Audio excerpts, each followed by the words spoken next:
everybody, my name is Sheila SL Reads, and today I'm going to be doing my November wrap-up and December TBR. Unfortunately, I did not finish any books in November. I had a pretty bad November, in all honesty, just like personal stuff going on, lots of stress, and I just ended up not reading a lot. I started a few books. One of them I am not planning on finishing just because it is a reread and I'm not really feeling it right now, and I don't want to have negative feelings associated with it just because I'm not in the mood to read it. I did start 2 books towards the end of the month, and so I'm really hoping to finish them in the month of December. I just hope that this will be an easy reading month for me and that I will finally get to my reading goal for 2017. I only have 4 books left in it, and so I really think it's feasible and that I can do it. So a book that I just started reading this past week is The Royal We by Heather Cox and Jessica Morgan. I'm kind of obsessed with the royal engagement, which was just announced. I'm very happy for Meghan and Harry, and I hope that everything goes well. The Royal We, which is very similar, it kind of like smashes the two princes' relationships together. I'm pretty sure it came out around the time of Will and Kate's engagement. This book follows an American girl who ends up at Oxford for her study abroad year. She meets the Prince of England, eventually falls in love with him, and this book just chronicles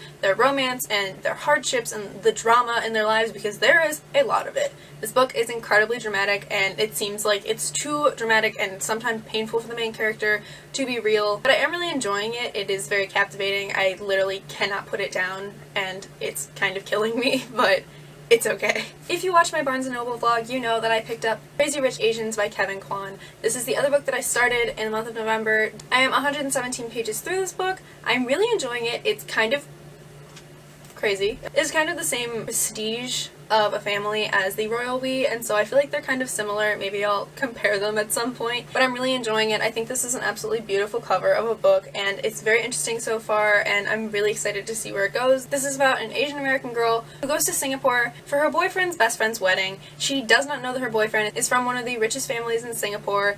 It is a lot of different perspectives, which include the perspectives of her main character Rachel, her boyfriend Nick, which is coincidentally the prince's name from the Royal We.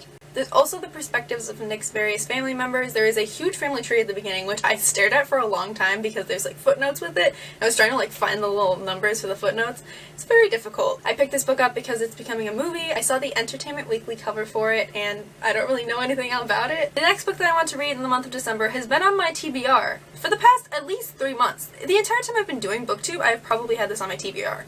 Like, it's ridiculous. That is Murder on the Orient Express by Agatha Christie. I really want to finish this book so I can go see the movie because it looks really good, but I can't until I finish this book. My dad even said he would go with me to see the movie, and I can't do that because I have to finish the book. It's not even that long.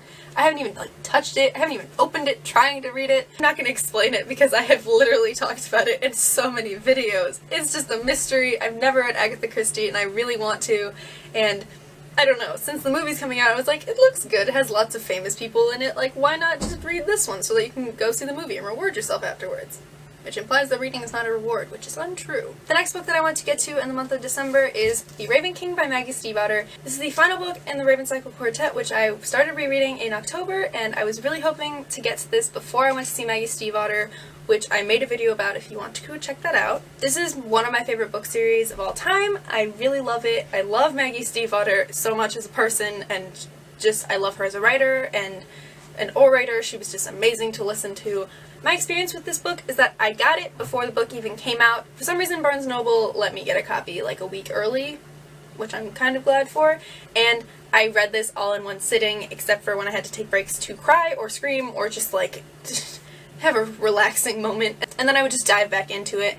But since I read it all in one sitting and one day in just a few hours, I feel like my experience with it was so much like I wanted to get to the end of it. I just wanted to see where the story was going, what the final moments would be. I was terrified for that sense of finality, but I also really wanted to get there, and so I really hope that I'll get to it this month so that I can finish my reread in 2017. The final book in this TBR is a book that I have been reading for a few months, pretty much since the beginning of the semester. It is the book that I have been reading for my book club, and it is Red Sister by Mark Lawrence. If I'm gonna be really honest with you, I have not read anywhere close to where we're supposed to be in book club. I went to the last book club meeting, and I was like, yeah, I didn't even read it, but I don't even care if you give me spoilers. I'm really not enjoying this book, but I want to get through it so that we can get to our next book. Mark Lawrence is apparently an international best-selling author.